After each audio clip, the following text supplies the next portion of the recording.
Selamat siang teman-teman Otomotif TV, apa kabar? Semoga sehat dan bahagia selalu saat menonton video ini. Kali ini saya kembali lagi bersama Yamaha Grand Filano. Cuma bedanya kalau yang kemarin kan first ride ya. Pertama kali saya nyobain motor ini, dan sekarang mainnya udah lebih jauh nih. Udah banyak data yang bisa saya share ke kalian semua tentang kelebihan dan kekurangan Yamaha Grand Filano. Dan biar beda, review motor ini kita mau lakukan di dalam kampus gitu kan, karena memang gedungnya ikonik banget, keren banget, dan udah dapat banyak penghargaan internasional maupun di dalam negeri. Penghargaan ini diraih karena UMN dibangun dengan memenuhi standar gedung hemat energi dan lingkungan yang hijau. Jadi kebayangkan nyamannya belajar di kampus ini. Sedangkan untuk jurusannya, Universitas Multimedia Nusantara ini punya 4 fakultas dan 13 program studi, dari Fakultas Teknik dan Informatika, Fakultas Ilmu Komunikasi, Fakultas Bisnis, dan Fakultas Seni Desain. Setiap program studi di Universitas Multimedia Nusantara ini berfokus pada perkembangan Information and Communication Technology. Jadi semakin siap menghadapi tantangan di masa depan. Oh iya, perkuliahan di UMN ini didukung dengan sistem digital yang disebut dengan e-learning. Selain itu, lingkungan hijau di kampus ini juga semakin mendukung proses pembelajaran dan diskusi, karena di sini adalah every space is learning space. Asik banget kan? Coba bayangin kamu kuliah di tempat yang sekosi ini gitu loh. Bisa ngobrol, bisa diskusi di mana aja, tempat nongkrongnya banyak, asik banget ya. Nah, untuk teman-teman calon mahasiswa atau orang tua yang akan mendaftarkan anaknya di UMN, UMN juga memiliki beasiswa kuliah hingga 100%. Uang pangkal plus 8 semester loh. Wow, banyak banget itu. Beasiswa bisa diraih dengan melalui jalur non-tes dan jalur tes. Untuk jalur non-tes, teman-teman bisa mengumpulkan bukti prestasi akademik dengan mengumpulkan rapot maupun non-akademik seperti prestasi olahraga atau kesenian atau bukti keaktifan di OSIS waktu zaman SMA dulu gitu kan.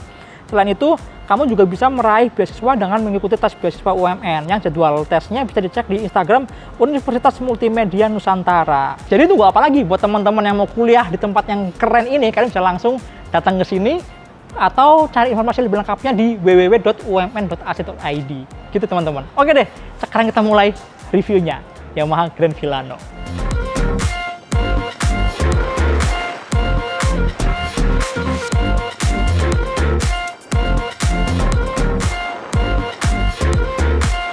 Oke teman-teman, kita mulai dari performanya dulu deh. Kalau secara performa, motor ini kan pakai mesin sama kayak mesinnya Vario ya, tapi dengan sedikit perubahan yang bikin tenaga sama torsi maksimalnya sedikit lebih kecil kalau dibandingin sama Vario. Dan saya sih dari awal udah ekspektasinya, wah ini pasti akan lebih lemot gitu kan.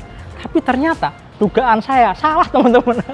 Jadi waktu kita lakukan tes akselerasi, ternyata angkanya itu malah sedikit lebih cepat kalau dibandingin sama Vario. Kalian bisa lihat di sini. Sebenarnya nggak signifikan sih bedanya ya. Ya ada beda dikit doang. Nah kalau misalnya kalian pakai buat harian juga rasanya perbedaannya nggak akan terlalu terasa gitu kan. Tapi tetap aja motor ini lebih kencang sedikit daripada Vario yang lebih ringan. Unik kan? Waduh, saya bingung juga sih. Bobotnya lebih berat 5 kilo tapi akselerasinya tidak kemudian jadi lemot. Ya tetap oke-oke aja gitu. Dan kalau kemarin kita ngobrol sama teman-teman di Yamaha, memang ada perubahan sedikit di ECU-nya teman-teman. Ada di settingan ECU-nya, di otak mesinnya itu sedikit dirubah. Tujuannya apa? Biar secara kosi bahan bakar nggak boros-boros banget. Ya emang bener sih, kosi bahan bakarnya juga pasti oke. Masih setara sama Vario, masih di 150-an teman-teman. Oke kan? Hemat loh itu, 150. Ya itu setara sama Honda Beat, sama Scoopy gitu kan. Dan itu padahal bawanya bawa yang harian, cicilan, kalau lagi kosong utang ngebut-ngebut gitu kan. Nah buat kalian yang bawa motornya santai, slow, pasti akan bisa lebih irit lagi. Emang mesin generasi barunya Blue Core ini emang gitu teman-teman. Kosi bahan bakarnya oke, biarpun secara performa ya bisa aja, nggak terlalu kencang-kencang banget. Kayak misalnya kalau dibandingin sama Frigo gitu ya jauh lah ya, masih enakan Frigo gitu kan. Kalian bisa lihat di sini teman-teman. Bisa lihat datanya sini ya. Ini kalau dibanding sama Frigo. Kalau dibanding sama Vario 125 misalnya, sama-sama 125 cc, ada di sini datanya teman-teman, tetap aja kalah juga kan. Nah jadi sebenarnya 125-nya si Grand Filano atau Vario ya gitulah, nggak terlalu powerful tapi cukupan gitu loh. Dan yang saya suka dari mesin ini adalah tenaganya tuh ngisi terus teman-teman, bener-bener rata dari putaran bawah sampai ke atas tuh ngisi terus, buat nanjak-nanjak, buat boncengan, buat nyalip gitu ya, nggak akan ngos-ngosan gitu. Dibuka gas ada terus gitu kan. Kalau saya sih oke lah, performanya memang nggak se-oke yang Frigo, Mio, M3 atau Yamaha Gear gitu ya. Tapi kosi bahan bakarnya irit dan secara performa juga masih cukupan, masih oke. Bahkan kalau dibandingin sama Scoopy sekalipun juga masih oke sih. Kalian bisa lihat di sini tuh, ya kan? Kalau soal spesifikasi mesin teman-teman, emang si mesinnya Grand Villano ini sama kayak mesinnya Fazio ya. Sama-sama new generation blue core, 125 cc, SOHC 2 klep tanpa radiator. Makanya secara performa nggak akan deh bisa ngalahin Yamaha Lexi atau ngalahin Vario 125 ya. Yang 125 cc pakai radiator, kompresi mereka bisa tinggi, performa juga bisa lebih bagus gitu kan. Cuma yang diunggulkan di motor ini adalah udah pakai hybrid teman-teman. Udah ada hybridnya, udah ada power assist-nya. Dan power assist-nya ada beberapa fakta menarik yang kalau saya sendiri ternyata jarang kepake. Kenapa jarang kepake? Karena ternyata si power assist ini hanya bisa dipakai dari posisi bener-bener motor diem teman-teman. Dari motor diem, di gas pertama baru udah kepake. Cuma kalau kita lagi pelan-pelan, kita snapping, ternyata nggak bisa aktif gitu kan. Udah gitu kalau misalnya nih dari diem, terus kita buka gasnya juga pelan-pelan, nggak yang dibuka mendadak gitu ya, ternyata hybrid juga nggak aktif juga. Jadi selama kita jalan-jalan kemarin ya, berhari-hari pakai motor ini, jarang banget kepake paling ya dari bener-bener kita berhenti di lampu merah, tiba-tiba dari merah ke hijau gitu kan. Cuma itu doang, lainnya kalau lagi ngerambat di kemacetan juga kayaknya hampir nggak kepake gitu kan. Cuma sekalinya kepake, ternyata efeknya lumayan loh, lumayan signifikan terhadap akselerasinya. Nah, saya kemarin sempat nyobain ngukur data akselerasi ketika hybridnya on dan hybridnya off. Di sini datanya teman-teman. Coba kalian bisa lihat nggak? Di kecepatan awal ya, dari 0 sampai 60 km per jam itu ada beda sekitar 0,5 detik, setengah detik sendiri loh bedanya tuh. Lumayan ya. Dan ini banyak pasaran juga. Kok bisa sih saya ngukur akselerasi hybridnya on dan hybridnya off? Nah, di motor ini emang tuh nggak ada saklar, tombol, atau fitur buat matiin hybridnya. Jadi hybrid ini akan secara otomatis bekerja terus. Terus gimana cara matiinnya? Gampang teman-teman. Hybrid ini pada dasarnya dia akan bekerja ketika tegangan baterainya itu di atas 12,4 volt. Nah, kalau di bawah itu, maka secara otomatis hybridnya mati. Mau kalian dari dia, mau kalian buka gede-gede gasnya juga nggak bakal bisa aktif. Nah, gampang aja matiinnya. Saya bikin baterai tegangannya turun. Jadi saya berkali-kali aktifin hybridnya. Saya buka gasnya, hybridnya aktif. Saya langsung berhenti lagi, buka gas lagi, berhenti lagi sampai 8 kali ternyata. 8 kali berturut-turut, yang ke-9 kali dia langsung berhenti ya, langsung mati hybridnya. Jadi memang si otak ECU-nya motor ini, electronic control unit itu udah pinter banget. Dia akan mendeteksi ketika tegangan baterainya udah di bawah 12,4, maka secara otomatis hybridnya dimatiin, memberikan kesempatan buat sistem kelistrikannya ngecas lagi akinya, biar akinya nggak tekor teman-teman. Jadi kalau kemarin banyak yang nanya, waduh nanti aki cepet tekor nggak sih kalau hybridnya sering dipakai gitu kan? Ternyata enggak, ternyata udah pinter nih, udah pinter si ECU-nya. Ketika akinya udah mulai ngedrop, maka secara otomatis di stop dulu hybridnya. Nah, ketika hybridnya stop, saya lakukan tes akselerasi. Jadi bisa ketemu datanya yang pakai hybrid dan yang nggak pakai hybrid. Kira-kira gitu teman-teman. Kalau menurut saya sih hybridnya ya oke lah, signifikan, tapi memang jarang banget kepake. Saya dari rumah ke kantor aja bisa dihitung paling 2-3 kali doang gitu. Kepake hybridnya bekerja gitu. Dan yang unik adalah ketika hybridnya bekerja itu di sini nih, si gambar motornya ya, siluet gambar motornya dia akan bersinar gitu, rodanya akan kelihatan muter lebih kenceng gitu, ada iluminasi warna putih-putihnya ngasih tahu kalau hybridnya lagi bekerja. Memang si tampilan layar TV-nya lebih atraktif ya kalau dibandingin sama Fazio yang cuma tulisan ASIS gitu doang kan. Kalau di motor ini lebih keren, lebih heboh, lebih rame gitu. Kemudian kalau dari mesin ini yang saya agak kurang suka ya, itu ada di kecepatan sekitar 60-65 km per jam. Jadi di kecepatan segitu tuh, di kecepatan tengah-tengah gitu, itu ada rasa kayak ada getaran-getaran gitu teman-teman, ada kayak gerak gitu di area CVT-nya, di kaki sebelah kiri tuh kerasa banget. Yang nggak terlalu mengganggu sih, cuma memang agak beda aja kalau dibanding sama Matic-Maticnya Yamaha yang lain. Sebenarnya mirip kayak di Fazio juga ada rasa-rasa kayak gitu juga. Tapi kalau menurut saya sih ya masih wajar-wajar aja lah ya, getaran-getaran ringan aja yang nggak sampai mengganggu gitu loh. Toh secara performa juga nggak ada impact-nya apapun ke performanya gitu, tetap ngacir-ngacir aja. Dan asik lagi teman-teman, di motor ini tuh ada override fuel consumption yang real time-nya ya. Dan dari situ ketahuan juga, ternyata di motor ini tuh bisa lebih irit ya, bisa irit banget, jarum itu sampai ke atas banget gitu. Itu malah kalau kita lagi jalan konstan di kecepatan 60-70 km per jam, itu malah irit-iritnya loh, di range gitu ya, range 55 sampai 70 65 km per jam. Jadi di kecepatan menengah itu malah irit banget teman-teman. Posisi bahan bakar itu bisa bener-bener yang jarumnya ke atas mentok, dan mesinnya tuh kerasa kayak berkitir ringan banget gitu. Pantesan ya posisi bahan bakarnya bisa sampai 50 km per liter. mantap sih. Gitu teman-teman, kalau secara performa. Ternyata mengagetkan ya. Ternyata performanya tetap oke, nggak beda jauh dari Vasio, dan iritnya juga masih sama-sama aja. Biarpun secara clamp power dan torsinya sedikit lebih rendah dari Vasio.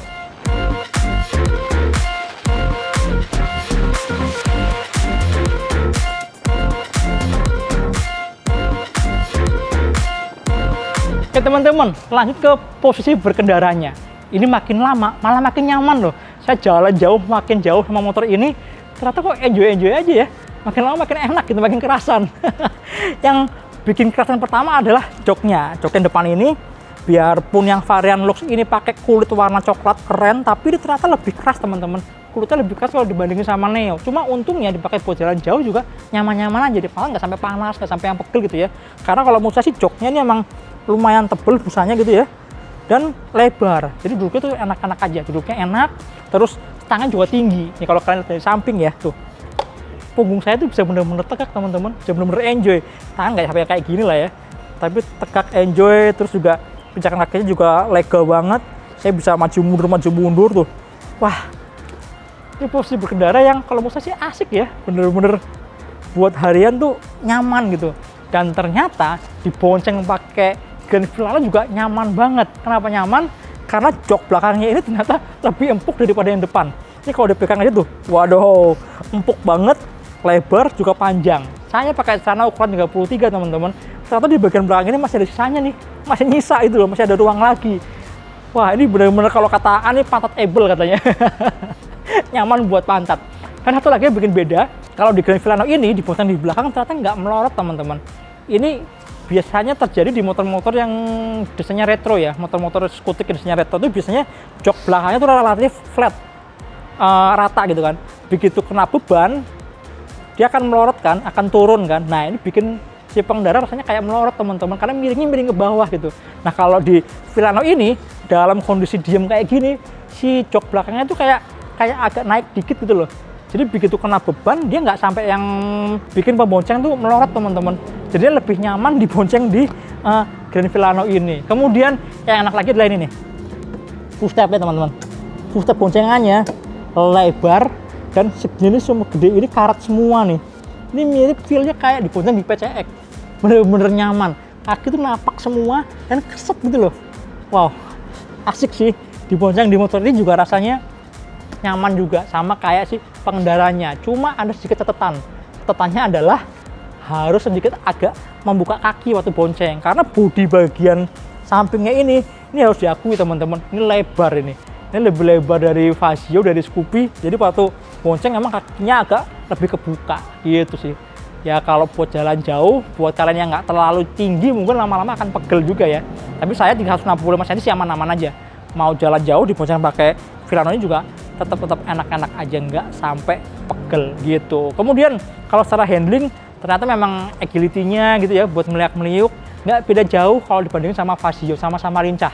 Wheelbase-nya sama, terus juga komposisi rodanya juga sama ya, sama-sama pakai roda ring 12 dan pakai ukuran ban yang sama depan belakang teman-teman. Yang ukurannya 110/70 ring 12, pakai ban Dunlop depan belakang sama, profilnya sama-sama tipis. Buat meliuk-meliuk, agility-nya oke banget. Buat melibas kemacetan gitu ya.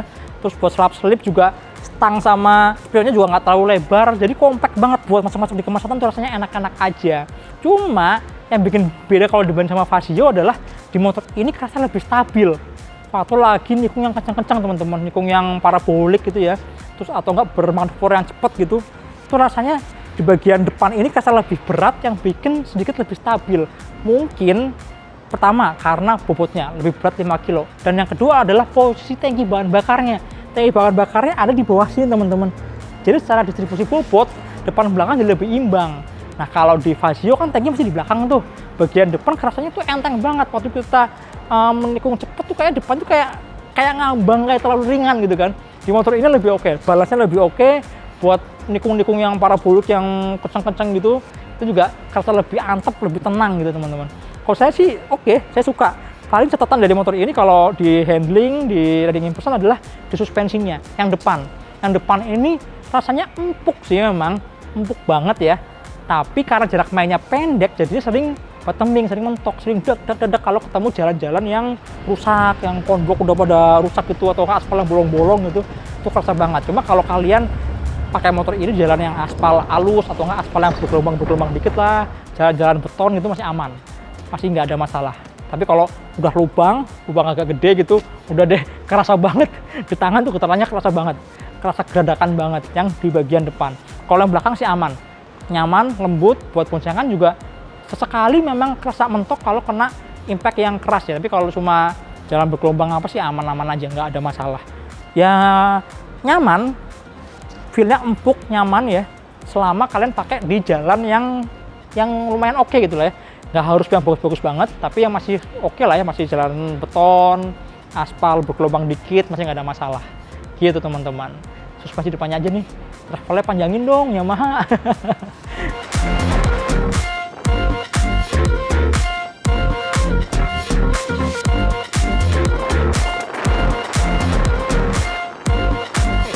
Kan kita ngomongin fitur-fiturnya deh, ngomongin fitur-fiturnya, kita mulai dari bagian depannya.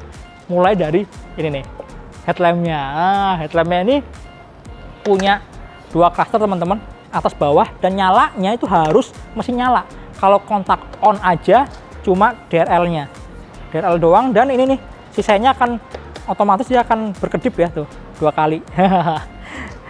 Nah, DRL-nya aja yang nyala kalau kontak on. Kalau mesinnya nyala baru deh tuh ada 2 cluster, yang atas buat lampu dekatnya, yang bawah buat lampu jauhnya. Gimana dengan sorotnya? Sorotnya kalau menurut saya sih yang terang tapi nggak terlalu istimewa. Lampu dekatnya biasa banget teman-teman, biasa aja kayak lampu LED kebanyakan. Tapi lampu jauhnya lumayan terang.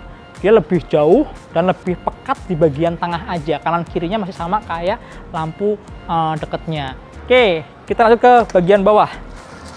Ini teman-teman remnya cakramnya kecil-kecil aja, nggak terlalu gede-gede banget. Pakai kaliper 1 piston, dan yang unik adalah di motor ini speed sensornya itu udah bukan pakai kawat tagi konvensional ya, tapi udah pakai kabel gini, udah pakai input digitalnya untuk ke speedometer. Nah ini ada sensor untuk speed sensornya ya. Nah speed sensornya ini bentuknya memang mirip kayak sensor buat ABS, karena di Thailand, di Vietnam tuh ada varian yang pakai ABS. Nah di Indonesia nggak ada teman-teman, cuma rem konvensional biasa. Dan remnya ini yang asik adalah feelingnya teman-teman. Feelingnya tuh empuk banget nih, ditarik tuh nyaman loh, empuk mau yang depan mau yang belakang. Dan yang depan ini memang kerasa dalam. Jadi kalau tarik kerasa dalam, banyak yang meragukan gitu kan, takutnya nggak pakem. Ternyata enggak, waktu tarik pakem-pakem aja. Dan positifnya adalah buat cewek-cewek nih, umumnya jarinya kan nggak panjang-panjang ya, pendek-pendek kan. Nah mereka akan lebih mudah menjangkau nih teman-teman, menjangkau remnya. Jadi nariknya itu lebih enak aja daripada yang terlalu jauh jarak mainnya kan. Dalam dikit ini nggak apa-apa lah, yang penting dipakai buat ngerem itu oke gitu. Yang belakang juga masih pakai tromol tapi empuk dan pakem juga. Remnya oke sih, ya khasnya Yamaha lah. Kalau dari dulu Yamaha tuh jarang ada komplain soal rem lah ya. Remnya oke semua, pakem dan empuk gitu. Oh iya teman-teman, di rem belakangnya juga ada ini nih, parking brake lock yang gampang banget mengoperasikannya. Cuma tekan lalu tekan ke bawah. Aduh, ini paling enak nih, juara sih. Yang lain nggak ada yang semudah ini. Oke, kita ke balik kemudinya, sini.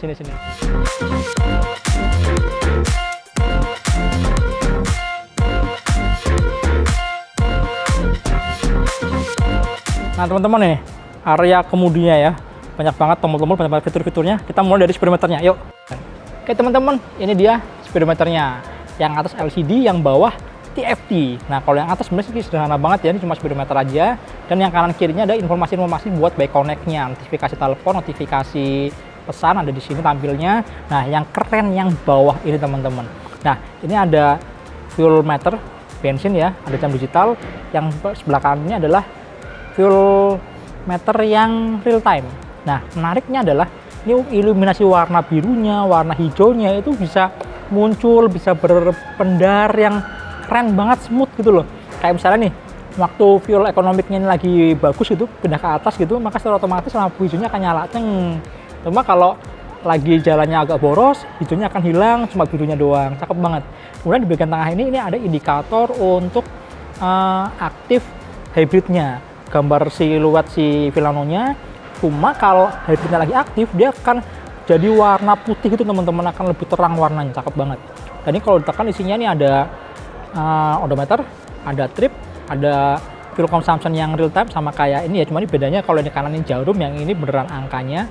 Terus ini ada fuel consumption yang flat atau yang rata-rata, kemudian ada tegangan baterai. Nah, tegangan baterai ini penting banget buat kalian karena motor ini udah nggak ada kickstarter ya. Jadi kalau tegangan baterainya udah rendah banget, berarti artinya sudah harus ngecas atau ganti aki gitu ya, jangan sampai tekor nggak bisa di starter terus mogok gitu kan.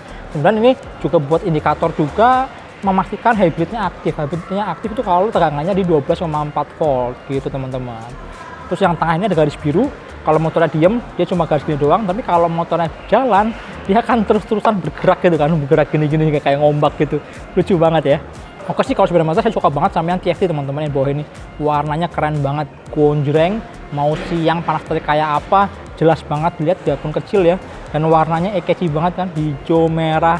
Warnanya tuh jauh lebih menarik daripada LCD biasa. Ini salah satu yang bikin motor ini mahal sih di TFT displaynya ini. Nah teman-teman, lanjut kita ke spion. Nah spion ini kalau dari sini kelihatan banget ya, finishingnya oke, di gagangnya pakai chrome. Terus ini karetnya juga cakep banget ya, dibikin model tinggi gini. Terus si spionnya kan agak beda nih, baru banget sih Yamaha punya spion yang model kayak gini. Spion ini kalau menurut saya sih visibilitasnya ya oke lah ya, biasa aja, nggak terlalu istimewa banget. Kenapa? Karena dia tuh nggak terlalu lebar keluar, tapi agak gabung ke bawah. Jadi sisi bagian keluarnya memang ya agak terkurangi visibilitasnya, tapi kalau menurut saya masih oke ya. Saya masih lebih suka yang kayak gini daripada yang model bener-bener bulat. Kalau yang bulat banget tuh malah justru banyak area yang nggak kelihatan kan. Ini masih lebih oke gitu sih. Bentuknya juga cakep. Kalau dari bagian depan kan dia pakai model yang chrome gitu ya, keren banget. Kemudian turun ke bawah, grip gasnya ini model yang kayak botol gitu, model-model klasik gini. Ternyata juga enak teman-teman, digenggamnya tuh enak, empuk dan nggak yang licin-licin banget gitu ya. Jadi biarpun jarang patternnya, cuma garis-garis tengah ini, tapi ternyata dipegangnya masih oke, masih tetap ngegrip gitu. Kemudian di sini ada bandul stang yang kecil aja ukurannya, karena memang getaran di stang juga nggak terlalu kerasa gitu kan. Kemudian di tombol-tombolnya di sebelah kiri ini ada stop start system ya, tombol buat mengaktifkan dan menonaktifkan stop start systemnya. Jadi ini adalah fitur yang kalau kita berhenti, maka secara otomatis si mesinnya akan mati sebentar teman-teman, akan mati, dan ketika kita buka gas lagi, gereng gitu, akan nyala lagi. Cuma di Yamaha ini asiknya dia ada dua mode 0 detik dan 5 detik. Kalau kita lagi bener-bener dari jalan kencang nih, ngebut nih, tiba-tiba berhenti mendadak set, maka yang aktif adalah mode 0 detik, mesin akan langsung mati teman-teman. Tapi ketika kita lagi ngerambat pelan-pelan nih, kemacetan gitu ya, ngerambat pelan-pelan, kemudian berhenti, mesin nggak langsung mati, nunggu 5 detik. Setelah 5 detik baru mesinnya mati dan kita bisa gas lagi untuk nyalain. Kenapa dibikin 5 detik? Biar nggak terlalu sering mati nyala, akhirnya tekor gitu teman-teman. Ternyata kayak gitu, ada alasan di situ. Dibikin dua mode ya, 0 detik dan 5 detik. Beda sama Honda, kalau Honda cuma ada satu mode, hanya 3 detik aja. Tapi kalau dibanding sama Honda, fitur yang sama kayak gini di Honda namanya ISS ya, Idling Stop System. Kalau di ISS itu untuk nyalainnya lagi lebih responsif, kita buka gas sedikit aja motor langsung nyala. Nah kalau di Yamaha ini, di Grand Filano ini masih agak ada delaynya dulu teman-teman. Perasaan gas udah dibuka agak gede kok nggak nyala-nyala gitu, baru gereng gitu. Jedanya kelamaan, lebih lama kalau dibandingin jedanya si Honda gitu. Kemudian di bawahnya ini ada hazard, ada tombol starter. Nah starternya udah pakai smart motor generator yang langsung jadi satu sama magnet pengapiannya di kerkas gitu kan. Makanya nggak ada suara apapun. Waktu kita pencet tombolnya, mesin langsung nyala teman-teman. Tuh, mantap kan? Kemudian di sebelah kiri ini ada lampu dekat, lampu jauh, ada tombol lampu sen dan klakson. Gitu. Terus buat teman-teman ada power outlet buat charging smartphone ya. Cuma memang dia harus ada colokan lighternya lagi, cuma 1 ampere, nggak mendukung buat yang fast charging, tapi ya lumayan lah. Kemudian di bawah ini ada knob keyless-nya. Keyless-nya ini sebenarnya sama kayak keyless-nya Yamaha yang lain ya. Tapi kalau menurut saya dia pinter teman-teman. Ketika kita lupa mindahin posisinya ini ya, misalnya masih di open gitu, belum benar-benar mati, masih di open atau di on gitu ya. Ini kalau saya tinggal pergi, saya lupa gitu kan, diingetin. Asiknya itu diingetin. Nih, contoh nih, saya pindah agak jauh. Tuh kan? Diingetin suruh apa? Suruh muter ke posisi off dulu teman-teman. Asik nggak?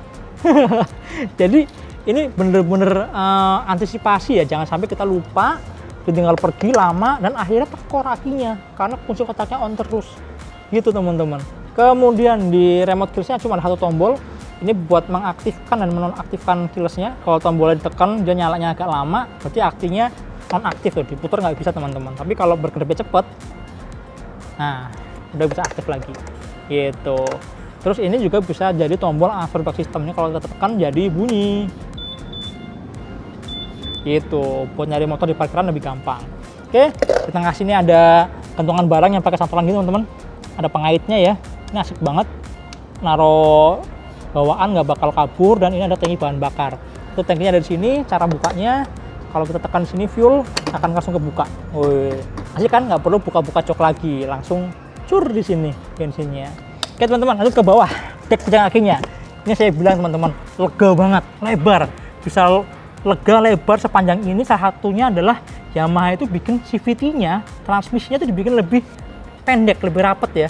Akhirnya ruang di bagian sini nih bisa lebih panjang teman-teman, kaki bisa lebih leluasa. Saya pakai sepatu 41, ukurannya bisa maju mundur, ke dalam juga masih oke, masih nyaman, gede banget teman-teman. Dan di bagian sini nih ada guratan-guratan ini ya, patternnya ini bikin keset. Dan kemarin banyak yang nanya nih, bisa bawa galon nggak? Oh, bisa banget lah. Dengan ukuran segede gini, galon tuh bisa masuk yang ke dalam banget teman-teman. Ini bener-bener ke dalam gitu, nggak terlalu menjorok keluar. Harusnya sih lebih aman ya, lebih safety gitu kan. Bahkan 2 galon kanan kiri pun itu tetap bisa berdiri dengan kokoh gitu ya, nggak yang takut jatuh ke kanan kiri gitu. Saya sih nggak ngajarin kalian nggak safety bawa galon, tapi banyak yang nanya soalnya. Kemarin teman-teman di komentar netizen tuh banyak yang nanya, bisa bawa galon nggak sih? Nah ini kita buktikan. Oke, satu lagi yang saya suka adalah ini nih, detail-detail kayak gini teman-teman. Sini. Nah, detail kayak gini nih. Ini baut ditutup pakai karet, jadi kelihatan rapi ya. Kelihatan rapi. Cuma sayangnya karet ini nggak ada pengaitnya tuh. Cuma bener-bener karet ditutup aja. Jadi gampang copot. Dan kalau udah copot, jadinya kayak gini nih. Nah, kayak yang ini nih, udah hilang satu. Aduh, sayang banget ya. Kalau menurut saya sih saran buat teman-teman, karena memang nggak ada pengaitnya, ini kasih lem dikit lah, dikasih lem Aibon atau lem apa gitu kan. Kasih lem dikit, jadi lebih gigit, nggak gampang lepas. Dan buat Yamaha, kalau menurut saya sih masukannya ini dikasih ada pengaitnya dikit lah, ada cantolannya dikit, sini ada lubangnya, jadi sedikit ada usaha untuk nyongkelnya, biar nggak gampang copot, kira-kira gitu. Tapi usahanya saya akui oke sih, bikin area deknya diketan lebih rapi, baut-baut gini nggak kelihatan gitu. Oke, lanjut ke bagasinya, yuk.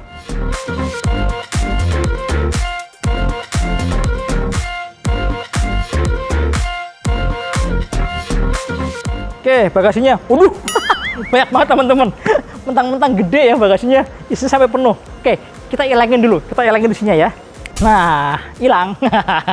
Nah, kapasitas, wah tuh kan diingetin kan, saya lupa untuk ke off gitu kan. Si knopnya kalau lepas di offin dia bunyi. Oke, bagasinya 27 liter, gede banget teman-teman. Helm pasti bisa masuk. Helm open face yang bukan bawaannya Vilano pun bisa masuk teman-teman. Biarpun punya cangkang, punya sel yang ukurannya gede ya. Ini 27 liter, lebih gede dari NMAX yang cuma 25 liter. Kemudian sini ada lampu teman-teman. Lampunya ini nyalanya dia itu harus dikunci kontak on. Nah, kalau kunci kontaknya off, mati. Jadi saklarnya pakai saklar ngikut dari kunci kontaknya. Terus di bagian sini nih, ini ada tempat buat aki ada di sini. Terus buat CCU ya, Communication Control Unit, untuk koneksi ke WConnect juga kayaknya ada di sini juga. Kemudian yang saya suka lagi adalah detail-detail gini teman-teman.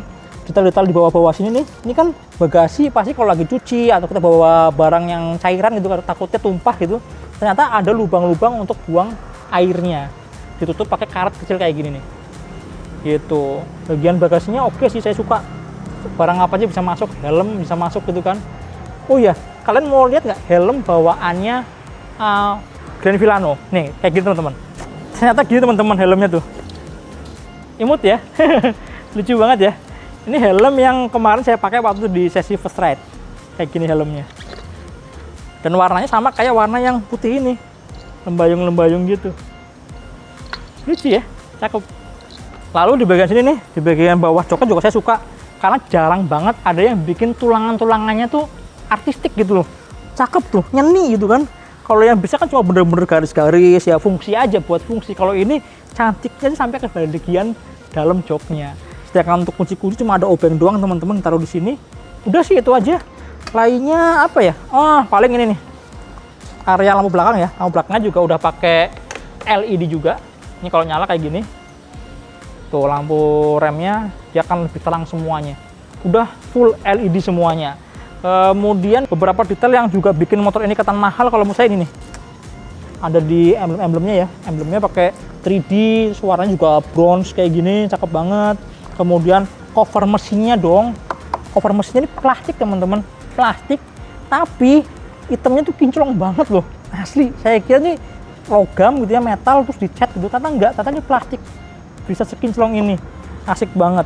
Kemudian yang kelihatan mahal lagi kalau menurut saya ya ada di finishing kayak catnya, terus kayak jok ini jahitan-jahitannya juga bagus gitu kan. Ya memang disiapkan untuk beda kelas kalau dibandingin sama Fazio gitu kan. Secara detail-detail juga kalau menurut saya ini banyak yang lebih oke kalau dibanding sama Fazio, makanya secara harga lumayan jauh teman-teman. Motor ini dijual 27,5 juta untuk varian yang Lux ini. Kalau yang Neo cuma 27 juta, ada beda 500.000. Mahal ya, lumayan tinggi, lebih tinggi daripada Fazio, Scoopy, setara sama Matic 150 cc, sama Aerox gitu kan, sama Aerox, sama Vario 160, harganya mirip-mirip gitu. Cuma ya memang segmen yang dikejar mungkin beda ya, segmen orang-orang yang pengen eksklusivitas, mungkin secara penjualan nggak banyak, akhirnya malah jadi lebih eksklusif, jarang ada yang ngembarin gitu kan, dan secara detail-detail fitur-fiturnya juga kalau menurut saya oke gitu. Oke teman-teman, kira-kira itu review singkat kita ngomongin, oh bukan singkat ya, panjang ini.